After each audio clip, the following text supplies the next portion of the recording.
Hello and welcome to episode 24 of Always a Patriot, the John Jay Soccer Podcast. I'm Brendan Horton, joined as always by Coach Robert Seipp. How's it going, Coach? Hey, Coach, how are you, man? It's always so tough. We coach. I've been coaching just at John Jay for the last 28 years, and when the season ends, it's just no matter how good the season, finishes up, and we had a really good season this year. It's depressing. It's just down. There's something missing. Spoiler alert, we lost in the first round of the state tournament to Newburgh. It's just tough. I miss it. I miss the guys. I miss the practices. I miss going to the real big games. I miss the excitement of those big games. I miss, being joined by, Coach Axelson and Coach Oliveira, our JV and our modified coach. And it just seemed like, a real awesome team approach when we get into those playoffs. It's too bad, but, every team except one, deals with Ends what that we're way. dealing with. Yeah, I mean, only one team at the end of it, is smiling and cheering at the end of their season. Yeah. Everyone else is kind of wiping the tears out of their eyes. And, at least this year we had a fantastic season, and record aside and success for the team aside, it's just the most enjoyable season I've had in a number of years, and really love these guys and grew to love them even more as the season went on. I'm going to go back and listen to some of our earlier episodes from June and July and just hear, some of the ways that we talked about these guys, and to look at where we started and where we were with them back then, and then to look at where we are right now and finished up. It's just, it was a great ride and a great season, and a great group of guys. And we had our stumbling blocks. We had our issues. We had, with immaturity and off the field things and on the field things. But it was wonderful. It was like really what coaching is all about, from our Yeah. perspective, at least. It was great. So what you sign Yeah. up for when you're coaching, what you really hope for. So yeah, I mean, I guess the mood is a little bit somber, but I'm, in retrospect on the season, just think so positively about it. I had such a great time this season, with these guys, and won't think anything negative about it, especially when, you compare it to other recent seasons. It's a special group, right? I mean, the group that we had, no doubt, is a special group. And I think we knew that early on. I think if you go and listen to some of those early podcasts that we did, I think you'll hear us talk about, just a really good group, and they were really receptive and really coachable. Speaking of going back and listening to those earlier podcasts, I think this was another real special part of our season too, just starting this and just being able for you and I to talk, about our team and about our experiences, and share that with our players and with our coaches and with really anybody else that wanted to listen, right? Right. So some, These are conversations that you and I have all the time, yeah, just yeah, generally off air, right? So I think yeah. I agree. I think it was really good to share it primarily with our players and with our parents, and then with whoever else chooses to tune in to the clips that we post, or the whole episodes. We got a ton of great positive feedback, and yeah, I agree. I think this was huge, right? We're obviously Yeah, it was awesome. keep it going. We are going to go on hiatus after this until January, the new year, and then we'll have season two, Yeah, yeah. So coming out. this is season one, episode 24, right? And the The final episode of finale, season one. Yeah, the yeah, yeah. finale. It really has been a lot of fun. And I think there were a couple reasons why we started it, but one was just to sort of get our message out, right, to our players. We had felt as though, we had some parents in the stands that were just, really against, you and I and what you and I were doing, and sort of spinning, the decisions that we were making, or, what was maybe going on in practice. And we just wanted to get our own message out. It's America, freedom of speech, and anybody can say whatever they want. But I think you and I just felt like other people are talking, for us, and they're putting us, in such a bad negative light. We just want to explain what we're thinking and why we make the decisions that we make and the experiences that we're drawing upon, and I think, it was just awesome to do. I think educational for everybody, right? For the parents in the stands, for the players that we have, and for, I think, other high school coaches too have reached out to us because I think they're, struggling with the same things that we're struggling with, Yeah. right? Week to week on practices and games and the frustrations and the highs and lows of coaching high school soccer. But thank you, Coach, for doing the research and making this podcast happen and getting us the equipment. And Riverside, we use Riverside. Give them a plug, right? I mean, Yeah, they are been so great. good in terms of producing this podcast for us. They are absolutely awesome.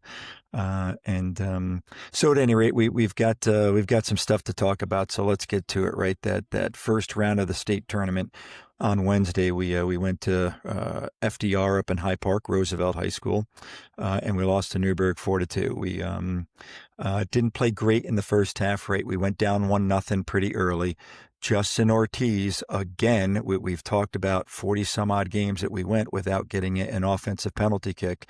Justin Ortiz getting the ball out wide on his foot and getting into the box and beating a couple of guys and being taken down.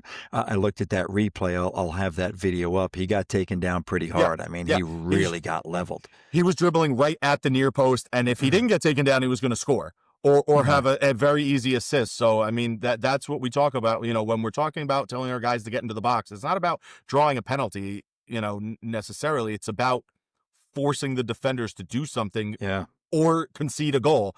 Yeah. He's been so good, and it's nice. We talked about it in the section final of him getting some of that recognition that he deserves. And again, yeah, man, he was the man for us in this game despite the loss, and he was, largely responsible for our first goal. Again, drew that penalty, didn't step up to the penalty spot. He's a great penalty taker. Yeah. But he gave that to Sean Vibrock. And we were able to level 1-1, and kind of we're hoping that we would settle down and play a little bit better, because we did definitely come out in that game on our heels. It was pretty similar to the section final against Newburgh, the section semifinal against Scarsdale, where we had, dug ourselves into a hole, not just on the scoreboard, but in terms of the quality of play that we were putting on the field in that first half. It was tough sledding. Yeah, You know, which was unfortunate. So that penalty kick tied it up at 1, and then we let in another goal to go down 2-1, and then just before halftime they scored a third goal, right? And that really, I think, took the wind out of the sail of our guys. So we really had to, as soon as they were coming off the field, it's okay, we're going to be all right. Hang Yep. in there. Let's get some water. Let's get together and let's talk. And we had felt like Newburgh was partying on the other side at halftime, right? Because that was just a really big third goal. But I thought we did a good job at halftime, just, regrouping and just, giving the players confidence and telling them that we believed in them. And, to go out there, we had the wind in our back in the second half. The wind really wasn't a big factor Nah, not either that big. way. And we really played much better, I thought, in the second half. And Austin scored about 20 minutes into that second half. We had some chances earlier than that, but Austin just buried a shot. I forget who. I think Lucas Reverso maybe got down the right side and played it across to Austin. And I'm always big on, like, don't hit it first time, take a prep touch and then shot it. But Austin, even though he's my son, he did not listen, right? He just freaking ripped it, and it may have even gone through the goalkeeper's legs. But, I mean, he hit it so hard back in the net, and we cut it to 3-2, and we had 20 minutes to go. And then with about 6 minutes to go, there was a corner kick that we had, and Austin had a great look at a header. He was maybe 3 or 4 yards off the goal line, On the and near he hit it. post. Yeah, on the near Right post, on he the near hit it post. solid, and I mean it was going in. But Yep.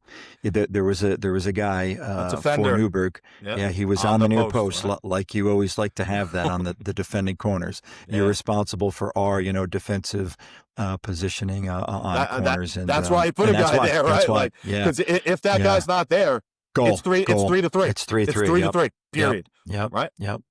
You know. Yep, and 6 minutes to go, and we'd have all the momentum. So that was really heartbreaking. And then 2 minutes later, with 4 minutes to go in the game, they had scored. Listen, we're throwing players, forward at that point. I mean, we really are, throwing caution to the wind and trying to do everything we possibly can to get that We're- equalizer. We're in like a 2-4-4, just trying to get a million guys up the field. Yeah.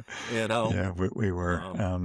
But listen, credit to Newburgh. I mean, they've got a great team. That they played really good. They outpossessed possessed us. They had 54% possession. They had 170 completed passes. We only had 120. So, they definitely, outplayed us. They, And they had listen. They had some really, really talented players with the ball They on that did. team. Yeah, they And did. I Yeah. was surprised. Right, we went to their section final matchup the previous Monday, and you were really impressed with them by that. I thought that they didn't look quite as talented as the New Rochelle team that we had beaten in the section final, and I thought that we were going to be able to come out and handle them. And man, when they came out and played in that first half, number 11 on their team, number 10, number 9, He's good. number Yeah. 7 on the outside, these guys are just fantastic with the ball, Yeah. clean and smooth and fast and aggressive, and just absolutely flying all over the field. Like I said, like 10 minutes into the game, I was like, wow, like they Yeah. are good. And a piece of that was us not playing great. But a piece of that, big piece of that was they're just Yeah. very, very talented. Yep. Yep. A Um, lot of juniors on that team too. I think a lot of juniors on the New Rochelle team. So, yeah. we'll have our work cut out for us next year. And then, so Newburgh went up to Fayetteville Manlius, Yep. maybe In Syracuse. Yep. up in Fayetteville Syracuse Manlius. today. Yeah, and Baldwinsville beat them 2-1. Right. I was watching most of that game. Coach Axelson was watching most of that game. And Newburgh, again, outplayed them, outpossessed them. But Baldwinsville, their goalkeeper, came up with a couple of big saves, and they scored a couple good goals. Newburgh went up 1-0 about 20 minutes into the first half, but Baldwinsville tied it up before halftime, and they scored a really nice set piece goal in the second half. To win that game. So Baldwinsville's the regional champion for us, and they play against Comac, the Long Island champion, in the semis in Middletown next weekend, next Saturday. Comac beating Herrick 5-0, right? Yeah, I mean, those that's Long Island wild. teams, boy, it's and they beat Brentwood, I think, right? Comac Yeah. beat Brentwood Yep. So In the Brentwood, section final. year in and year out, year in and year out, they're always so good. So I believe Comac is undefeated. I think they're the okay, only undefeated team in wow, those state rankings, and my wow, understanding is that they're just unbelievable. yeah, So I'm looking forward to watch them play yeah, next weekend. yeah, yeah. And then whenever the season ends, Coach, these individual awards that players get, I was telling you off air here, before, that all season long we as coaches preach, team play and being a team player, and it doesn't matter who scores and it doesn't matter who gets the assist. We need guys to do the dirty work, and and then you do these off season individual awards, and I just, from the very beginning of my coaching career, I just never ever really like them at all. But it's a part of it, and it's a part of high school soccer and all athletics, right? So that came out the other day. Our players were a little disappointed that we really did. We got one all section player and one all section honorable mention player, and our players were a little disappointed. But those awards come out after the regular season ends, right before Yep. the sectional tournament, and those are voted on by the league coaches, so the coaches in your league, and then the coaches in your section, Right. for all state and stuff like that. So it's a difficult process where It's I think it's a flawed system at best. yeah, Right? yeah, It's a flawed system at best. yeah, I mean, I've had my grievances with it for a long time, and I think that my biggest is that, like, the all section players are not necessarily the best players in the section. yeah, There's a big component of what individual league you're in, how the coaches in that league value the different players. I mean, but it is what it is. I don't yeah, personally care about them. It's just tough having those conversations with your players when they're yeah. disappointed. Yeah. And And it, the parents too. Remember yeah, last year, like, some of our parents were very angry at us, and we're like, "Listen, it's coach's vote. It's not right, us putting out it. When we select an right, MVP at the end of the year, which we don't, but if we did select an MVP for our team, that would be us. That would be you and me and Coach Fulton and Coach Axe and Coach Oliveira. yeah, Determining who our MVP is. Again, we don't do that. right, But for these, all section and all league and all section honorable mention and all state, it's not us. We get a vote, but there's right, a 60 some odd section 1 teams out there. So right, so it's and tough. But and I understand it from the player standpoint, like New Rochelle got 3 all-section guys, 2 all-section honorable mention guys. Gorton got 2 all-section guys, 3 all-section honorable mention guys. Pauling got 2 all-section kids. We only got 1 all-section kid. Haldane got 1 all-section, 1 all-section honorable mention. And I'm very happy for those players, and I don't say that those kids on those teams don't deserve it. It's just, how come we feel like we're a good team too, so how come we can't get, I mean, 3 or 4 kids? we are a good team, right? We're the Class AAA Section 1 champions, It's true. right? It's true. But again, like you said, this is voted on beforehand. It's, Right. I mean, But we were the 2 seed going into, right? So it wasn't like, yeah, and second place in our league. Yeah. Yep. Yep. I mean, it is what it is, unfortunately. I think that the upside is I don't think like missing out on all section like negatively impacts kids who want to play at a certain place in college or anything like that. It's nice to get recognition when you're playing really well. And for me, I'll take the section championship trophy and plaque and medals for our guys over everything, right? Every one of our guys got a medal, and to me that's the more important thing. I know that the frustration after the meetings where those individual awards were given out, we had just said, you know what, we'll just have to go win a section title now, and so that all our players get it. Truth be told, Coachy, you said that to me, right? I came out of that meeting, and I was just really upset, that we just, it seems like year in and year out, we just really never seem to come away with what we deserve. And maybe it's just because, we are slanted and we are so pro John Jay and we are so pro our players, and maybe it's just, the way that we're looking at it. But I just feel like every single year, it's like, man, I feel like we got slighted. How come these guys got, these many players and we didn't get, as much recognition? And I was telling you off air before we started this, in basketball, I'm the boys basketball coach at John Jay as well. And I feel like it's opposite. I feel like, even though we don't really have a very good team, we don't finish in first or second place in our league. We're usually under 500, usually out of the sectional tournament in the first round. But I feel like, a couple of years ago, we had a kid get an all-state, selection for our basketball team. And it's like, it just doesn't equate to me. I'm the same coach.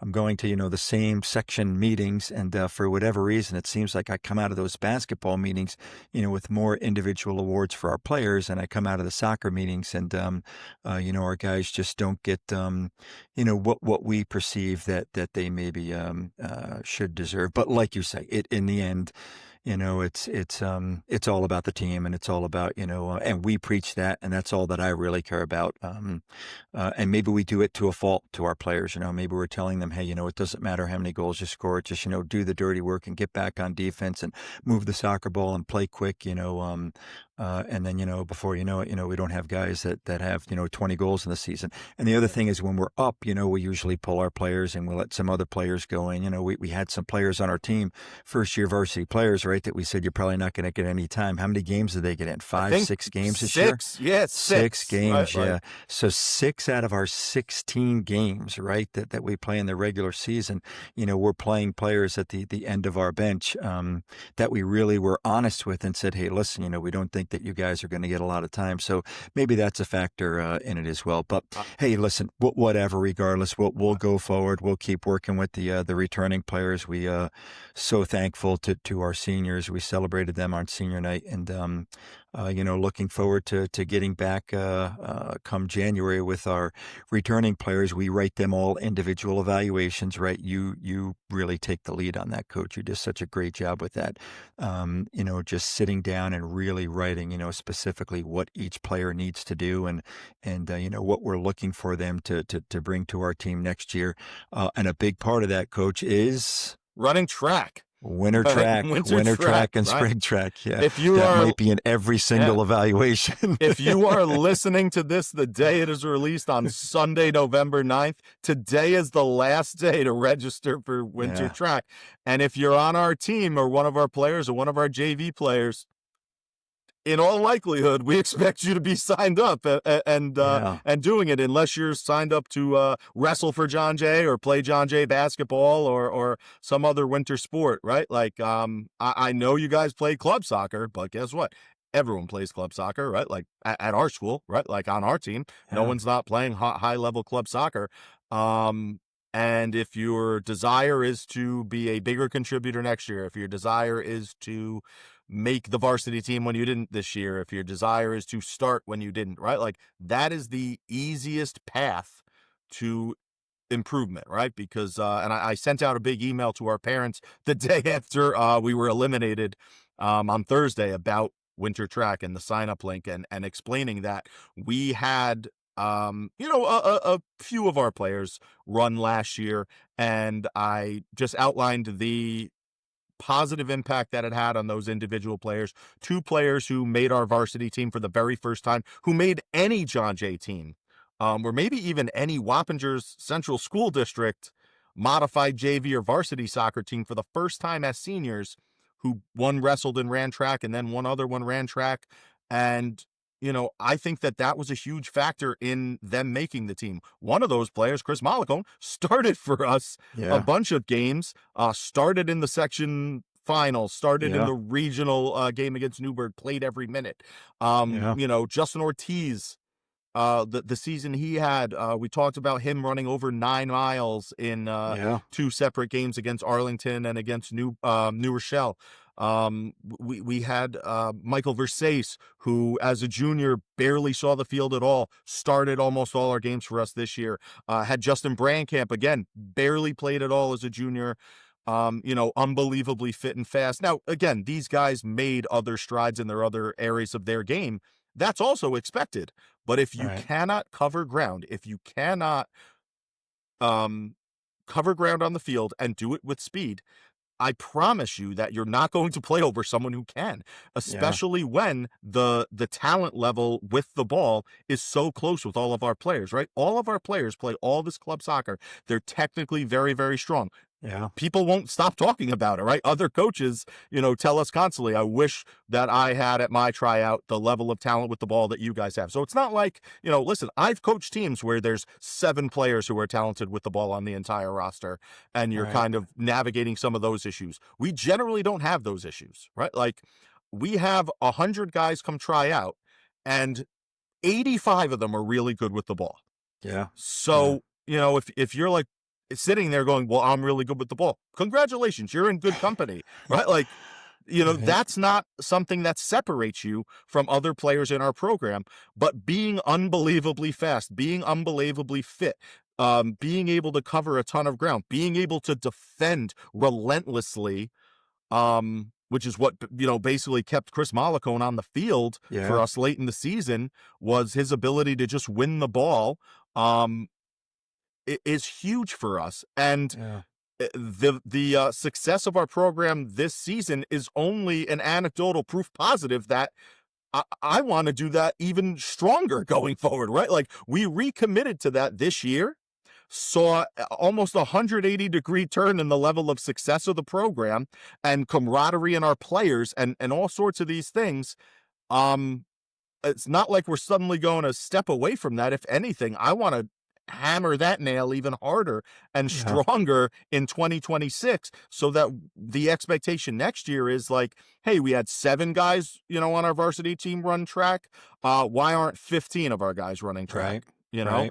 And we have all these talented young guys. Our JV team went undefeated. These guys are unbelievable with the ball. We had talked a Yeah. couple weeks about at practice, like our varsity starting players were being outpossessed by them in 11v11, and really playing an even back and forth match. Well, if those guys can play and they're fitter and faster than you, what do I need you for? Yeah.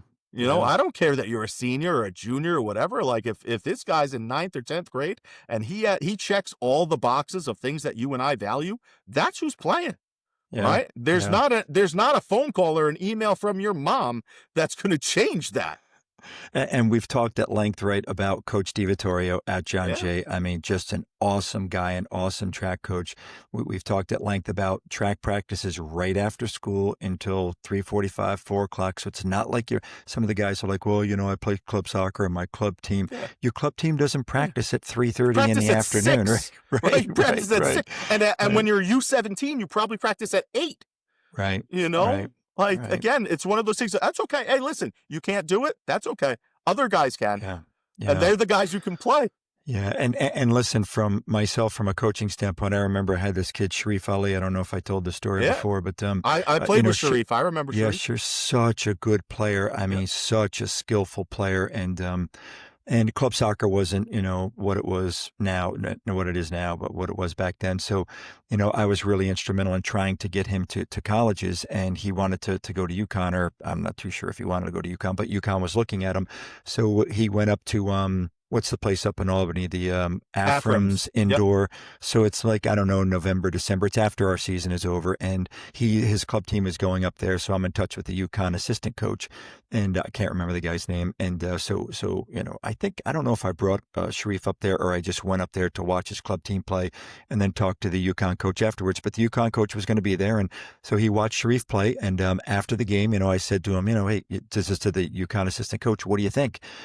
And before, we went up there, I'm telling him, this kid's so good in the ball. He's such a good possession player. I mean, you're going to love this kid. He's a UConn kind of kid, I had coached other players.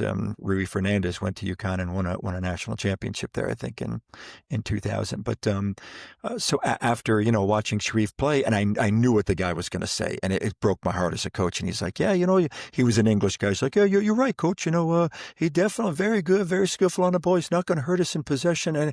But the bottom line, coach, he can't cover ground. He just can't cover ground. And that basically meant he's out of shape. He's Yeah. just out of A shape. nice way of saying you can't And run. yeah, yeah, and that it just broke my heart as a coach because I knew that about Sharif, as a sophomore and as a junior, as a senior. But I didn't. I did push him, but I didn't push him to the length that we push our players now. Please run track. Please get fit. We had our 2 mile, Cooper fitness test, that we had run back then. It just wasn't enough to get Sharif. And Sharif was such a good player. He went up to a junior college up in Syracuse. Bryan and Stratton maybe was a Division I JUCO up in Syracuse. Played 2 years there, and then went to Marist and was on scholarship and played at Marist. So I mean, this kid was a very good soccer player, very good soccer player. Yeah. But the fact that he didn't run winter and spring track meant that he couldn't go to UConn. I mean, could you imagine having the opportunity to go to UConn and then not going to UConn? And what's the difference?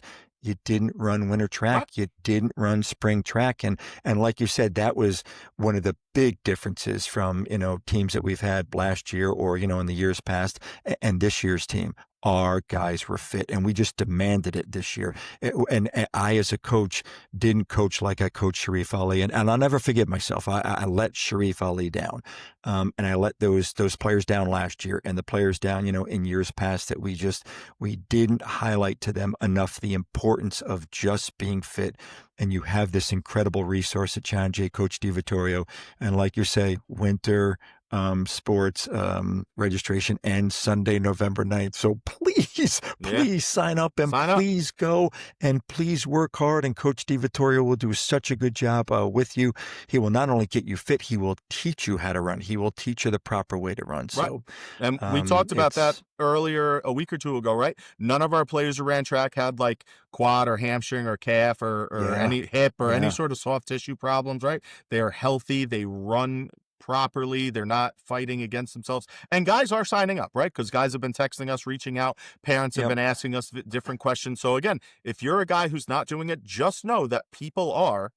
And next September, if those guys are on the field and you aren't, you got no one to blame but yourself, because we're sitting here being completely open and honest about what the expectation is. And again, it's one of the reasons we started this podcast, right? Like we got kind of sick and tired of people hearing like, hey, I heard that, and hearing something that is just simply not true about what we think or what we value or what we said. Like I'm telling you, right? Clip this. Put it somewhere. If there's not a player who ran track in the winter and spring on our team who didn't directly benefit from it by either making our team, earning minutes on our team, starting on our team, earning some of those individual awards, right? It's right there, and it's hard, and I know it's not what you want to do, but you have to delay. You want to play in the fall. This is what you have to do, And listen, there's a small handful of guys who don't run track who are super, super fit on our team, right? There maybe 3 guys, right? Right. That I can think of. Right. Okay. So I'm not talking to those 3 guys. Right. They managed to get themselves fast and fit without being a member of the track team through, probably other training that they do. But if I could cut you off before you even continue, coach, even those guys who are fit on their own, if they want to be really good soccer players, if they want to be an all-state soccer player, if they want to play in college, it is my belief, and I'm going to go back to Sharif Ali, and I let him down and I let players down, but before him, you've got to run track. Running in soccer is just such a critical, important part of the game. You need to know how to run correctly, like you say, because of injuries. You need to know how to run correctly so that you can increase your speed, and you need to get fit. And these track coaches can get you fit. And Coach DiVittorio is such a dream, right? He says to the player, we walked one of the eighth graders up to him the other day, or at least I did. And, I introduced, the eighth grader to him, and I said, hey, there's no winter track at Van Wyck, and he wants to come at John Jay. And the first question Coach DiVittorio asked him was, what do you want to do? What do you want to get better at? Do you want to get better at endurance? Do you want to get better at speed? I mean, like, what a dream that is. So yes, we do have players that are fit. I was always, as a player, a very fit kid, but I don't know how to run. I don't run correctly. No. I'm not as fast as I could be. And it's like soccer players. If you want to be a good soccer player, what do? You go to camps, you go to them, you go to cover clinics, your coach brings in trainers, to work on ball skills and stuff like that. Running is, in my opinion, equally as important Yeah, as having those ball skills. It's just yeah, absolutely critical. So 100%. yeah, even if you're one of those fit players, and if you do something in the winter, you play basketball, you wrestle, obviously we don't want to take you away from that. In the springtime, if you play lacrosse, if you play baseball, if you play tennis, golf, we don't want to take you away from that. But if you're not doing anything else, you're just hurting yourself. And I, as a coach, wouldn't be doing my job, and neither would you, if we would not really encourage these players. It's not mandatory by any stretch, right? We don't. There's no mandatory, No. requirement that guys on our team have to run track. But we have just seen the benefit of it, and we've seen. Right.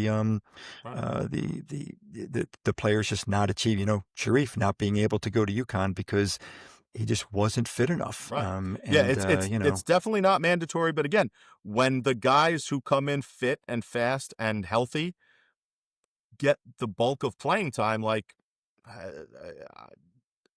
I don't want to hear about it, you know? Yeah, yeah. Um, So that's and just to talk about Coach DiVittorio, like, what an unbelievable thing, right? Like, so many coaches look at what can you do for me. He yeah, meets a guy yeah, and he immediately thinks, what can I yep, do for you? Like, yeah, yeah. what an He's a amazing special guy. mentality from Yeah, a he really coach, is a special guy, a you know? special person. And that is a great point. I mean, any coach thinks, any other coach, I think us included, would look at another coach who's bringing us a player and be like, oh, great. This kid, what is he good at? What does he do? Oh, he's fast. Oh, he's got a good endurance. Beautiful. I'll put him in the mile. I could team him up. I'll put him in a relay. I'll team him up. He doesn't think like that. He just Yeah. doesn't think like that. He doesn't think like, oh, this kid, I could put him on my team and we could win the league meet. We could, go to sectionals. We could. Yep. He just thinks, okay, cool, man. What can I do for you? Yeah. How can I help you to get better? And I'm sure in the back of his mind, he knows if he's going to help one of our players get faster, then he's going to be able to win more 100-yarder, Yeah, for or sure. 100-meter dashes. Yeah. But that's just not his mentality. He's just such an awesome person. I just absolutely love the guy. Yeah, He's he's a great awesome. dude. Great Yeah, dude. really You is, know. really is. So that's listen, definitely one of the lessons of my 28 years at John Jay is just not pushing players hard enough. And unfortunately, as I reflect on this season, Coach, I'm embarrassed to say, like, we look at some of our fitness tests that we had. And this was the first year, ironically, how ironic is this, that we did not have any Yeah. fitness tests, right? But when I first came into Jay, one of the first things we did was the Cooper test, 2 miles in 12 minutes, or can you run 2 miles in 12 minutes, or how far can you run in 12 minutes, I guess technically is the Cooper test. But our standard was always 2 miles in 12 12 minutes. minutes. And probably, I don't know, 6, 7 years ago, maybe 8 years ago, we started to pull that back to a mile and a half, right? And then we pulled it back to like a mile and a quarter. And we were going in the wrong direction. And that's me. That's on me as the head of the program and the head varsity coach. We were just so going in the wrong direction. And instead of learning the lesson from somebody like Sharif Ali, I was going in the different direction. But credit to you. credit to Brian Fulton, credit to Connor Fulton of just constantly pushing me and saying, no, you're going in the wrong direction, Sipe. You got to go back to getting these guys fit, and you got to go back to holding the standard that you held, when we were winning section titles and when we were winning state titles. And, thankfully we did that, come January 1st of this past year, we started with fitness right away, and we told the players just how important it was. And we encouraged them to do winter track. I think we brought Coach DiVittorio to our fall practices last year, right? Yep. And asked him, to talk to our players and to watch our players run and to give us some advice. And then I think we did the same thing in the wintertime. And I think we actually even paid him, right, from the booster Yep. club. So that was, one of the lessons that I learned, and I promised Coach I'm not going to go back on. Fitness is absolutely critical. The other big lesson that I took from this year is that we are the coaches, and we are in control, and we run the team, right? And we cannot allow, and again, guilty as charged here, that I just let, players and parents just sort of dictate, what we were doing and why we were doing it. And I felt like we were over explaining to parents and kids why we were making the decisions that we made. And this year we simply refused. And it sort of started with me in basketball season. Anyway, I had one player in basketball that was just really unruly in terms of I should be playing, and asked for a parent meeting. And I denied the parent meeting. First time I ever did it. And the athletic director was like, what do you mean you're not going to do a parent meeting? And I said, no, I'm the coach of this team. I told the player why he wasn't going to play at the beginning of the season. I gave him feedback in the middle of the season, and now all of a sudden towards the end of the season he's disgruntled and his parents are disgruntled. I'm not sitting in a parent meeting and explaining myself. I am the coach of this team. I told him why I was making the decision, and that is it. And that is the approach we took this year with the players. And it's not a mean approach. I No. think in years past I always saw, like, I don't want to be mean. I want to be nice. I want to try to, like you say with Coach DiVittorio, I want to try to meet these kids, where they are and what can I do for you and how can I help you? And I still want to do that, but you can't turn over the decision-making of your team to players and to parents, because then the inmates are running the asylum and then nobody's on the same page. So I think for any coach out there listening, for any player or parent listening, the coach, I don't care what sport you're in, the coach has to be the coach, and the coach has to run the team. And if you don't like it, you've got two options, listen to what the coach is saying and correct, whatever the coach is saying. This is why you're not playing, because you don't do A, B, and C. Well, then do A, B, and C, and you'll get more time on the field. Or turn in your uniform. I mean, the coach is the coach. So if I'm hitting you over the head with a baseball bat, yeah, go to the AD and ask for a meeting. But if I'm asking you, to play quicker or to track back on defense or to use your left foot or to move the ball quicker or not dive in defensively, and you don't want to do that, give me the uniform, because I'm the coach of this team. And again, guilty as charged for not doing that in years past and really trying to talk to parents and have phone calls with parents. I remember being on a college visit with my son last year and being on the phone with one of the parents on our team from last year for what felt like hours. I'm sure it was a 15, 20-minute conversation, but it's just the same conversation, same thing over and over and over again. And finally I said to him, Mr. So-and-so, this conversation is over. My mind is not going to be changed. You are the parent, and I know you love your son, and I know that you feel a certain way. I don't. And guess what? I am the coach of this team. And I just think having those experiences last year, and that player's gone, right? That player left, that player transferred, that player is no longer at John Jay anymore. And I think that that's good for that player. But it was also good for us to say, hey, we're the coaches and we make these decisions. We will tell the players why we make the decisions. And you and I have been transparent about, we give kids all kinds of chances, right? We have told kids from the beginning of the season, you're not going to play. Russ Miller comes to mind. And then, they're starting for us in sectional games. So if kids can turn things around, we are more than willing, to put them out on the field. You and I, our philosophy is, what 11 kids that can we put out there to best win us this game today? And And that's just one of the lessons that I learned. And Coach, I promise I'll never go back. And again, it's not mean, and I'm not trying to be a tough guy, like I'm the coach of this team. but No. I am the coach of the team and I make the decisions and everybody has to abide by that. Because if we don't, then we've got 4 or 5 guys going in this direction. 4 or 5 guys want to play this formation. 4 or 5 guys want to play this particular style. And then it ruins it for everybody, as opposed to our players. And again, credit to our players this year. They were very coachable, but that needs to happen going forward for our group and really any team that anybody's ever coaching. The coach has to be the one central voice and everybody has to be pushing in that same direction. Yeah, 100%. And like you said, if there's two things you can do, right? You can either deal with the situation that you find yourself in and try to do something to improve it. All right. And we're always very clear with players on like, this is what we think you're not doing well. And sometimes it's not something that you're going to fix in a week or 2 weeks or even over the course of a season. It's a more of a longer term issue. And so you can either, abide by that, like, or, listen, I remember telling guys early in the season, right? Like if you're disgruntled with your role here, I promise you, we cut 10 guys who would beg to be in your spot, right? Yeah. Who would gladly be where you are and work their tails off every single day. All right. So you owe it to them. And if you're not willing to do that, I'll give the jersey to them, you Yeah. know? Yeah. And Um, and listen, and they, credit. well, like you said, it's not being mean. It's just the truth, right? Like Yeah. we have a level of objectivity to this. Like I don't find myself in the very unique situation of being someone's mom who thinks their son should play more. Right. Right? Right. Right. I'm just trying to like you put the best 11 guys on the field to win the game, right? Like, Yeah, and I and the other thing, coaches, we're professionals at this, right? I yeah, mean, we are professional educators. We're professional coaches. We have been doing this for years.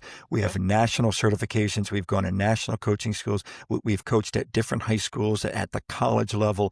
We know what we're doing. It doesn't mean that we're right all the time, but no, but we know much, much better than players who have never ever coached a day in their lives. We know much, much better than many parents who haven't coached a day in their life. But again, going back to just our group, I give credit to our players for listening to us and for being very coachable. I also give credit to our parents. We had open basketball 100%. gym. We had open basketball gym last week, and Coach Cesarine is our freshman basketball coach. And I don't know if you remember, but in August, I'm not too sure if you were at the practice. You He may have brought been. his son. I remember That's it cool. coming. Okay. Yeah, Okay. Yes. yep. So he coaches our freshman basketball team at John Jay, but he also coaches a Wappingers travel team. So he's always picking my brain about soccer and always coming to watch our games. So he came to one of our practices in August, and I forget exactly what we were doing, but we weren't doing like a typical practice. I felt bad, and I had said to him, you didn't really pick a great practice to come to, but he's such a good guy. He's like, no, this was good. I wanted to see you interact with the kids. I wanted to see, just how, I wanted my son to see, how high school varsity players act in practice. And so we were at open gym the other night for basketball, and I didn't prompt him at all. He just said to me, he said, and he's been to a bunch of our games. Yeah. And he said to me, he said, I got to tell you something, Rob, the difference between being in the stands and nobody knows who he is, right? None of our parents know who he is. And he said, I got to tell you, the difference between me being in the stands this year and listening to your parents, he said, even when you guys were down, even when you guys were down in sectional matches, there was no negativity from the parents. Nobody was complaining. Nobody was yelling. Nobody was, chirping in somebody else's ear about, the decisions that the coaches were making or why this kid was on the field. He said, everybody was positive. Everybody was just cheering the team on. He said, versus other years I've been there, Rob, in the stands. He said, I can't tell you the difference. He said, in years past, I mean, just the complaining. And he said, you guys would be winning and parents would be Yeah. complaining and griping.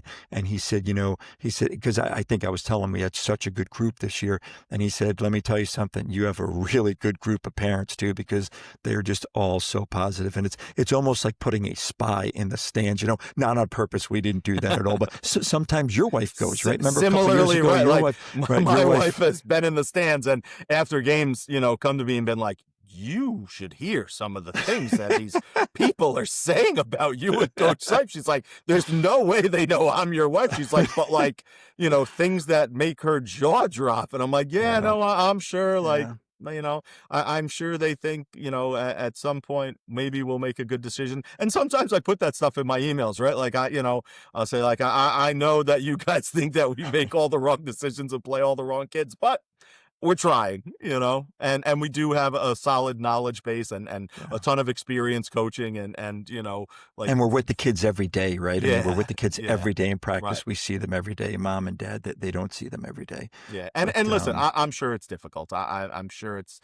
difficult. okay, so let me speak about that from a parent standpoint. It is Yeah, very difficult. I mean, you put so much time and effort and energy. I have with my two sons with baseball, basketball, and soccer. And they even tried tennis. They even tried hockey as young kids. So you put as a parent, you'll learn this, coach, because your daughter's only 4 now. But you put so much time and so much effort and so much money into youth sports.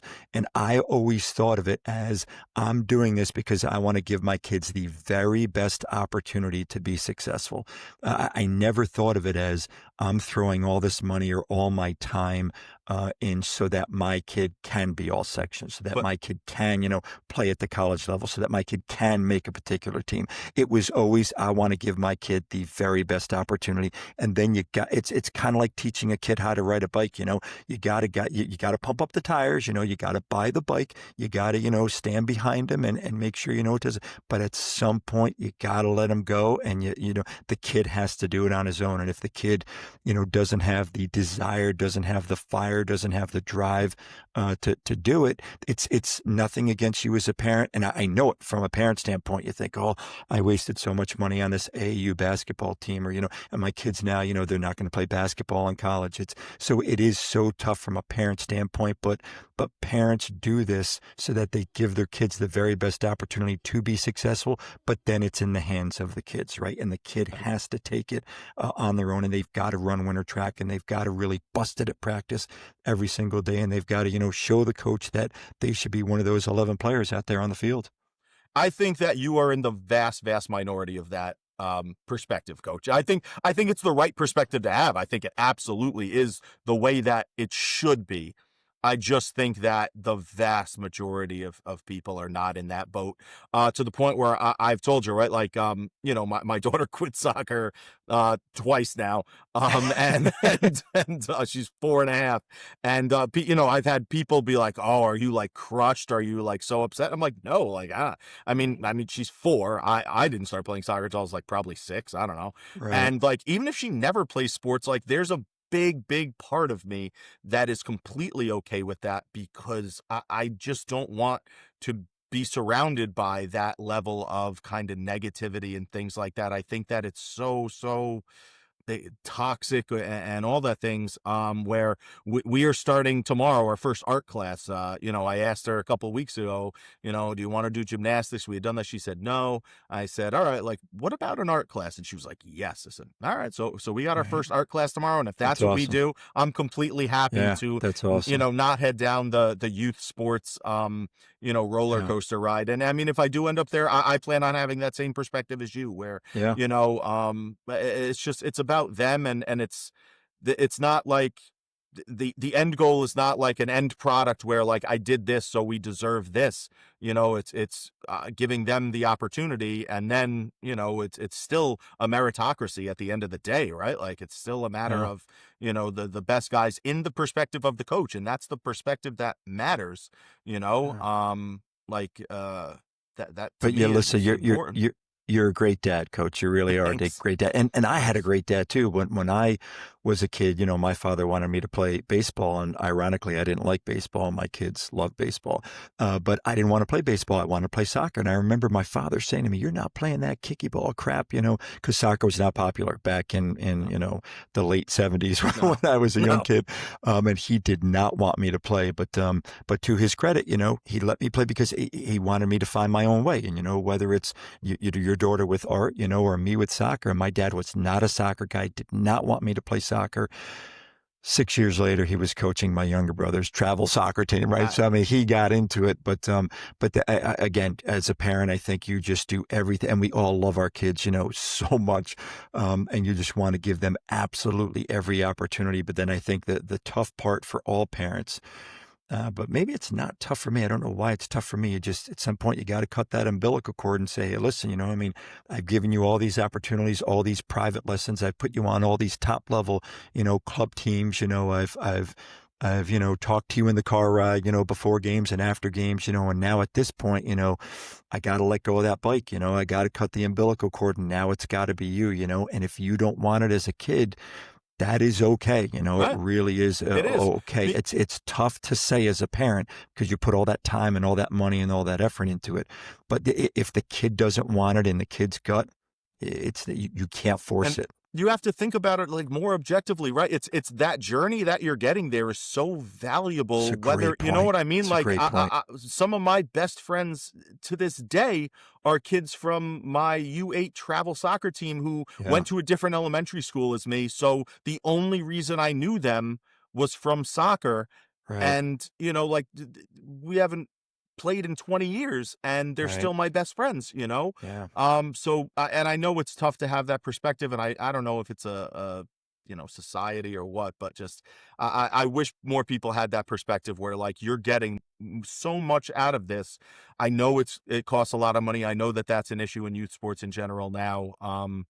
But the things that you're getting at it socially, and the lessons that you're learning about dealing with adversity and loss and things like that are so valuable in life, where even guess what, if you're not a all section player, or you're not a starter on the varsity soccer team, or you don't even make the varsity soccer team, that doesn't mean that like your soccer journey or wherever was some sort of abject failure.